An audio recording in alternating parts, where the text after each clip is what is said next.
Hello বন্ধুরা, আমি আজকে তোমাদেরকে সেই সংখ্যার বর্গ করা শেখাবো যেই সংখ্যার পিছনে 5 আছে।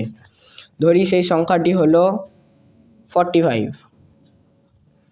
45-এর পিছনে 5 আছে, তার মানে আমরা সেই 5কে বর্গ করলাম। 5-এর বর্গ কত হয়?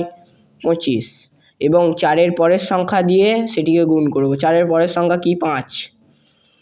5 দিয়ে 5কে যদি আমরা 4-এর সঙ্গে গুণ করি তাহলে কত আসে? 20।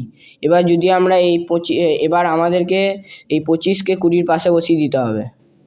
25 এইরকমভাবে আমাদের এই উত্তরটি বেরিয়ে গেল। ঠিক তেমনভাবেই যদি আমরা 25কে করি 25, তেমন সেই 5-এর বর্গ হয়ে যাবে 25, আর 2-এর পরের সংখ্যা হচ্ছে 3।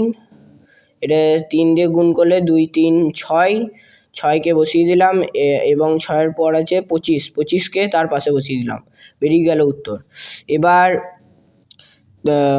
এবার তোমরা যদি এটি শিখে গিয়ে থাকো তাহলে 75-এর বর্গ করবে, 75 স্কোয়ার।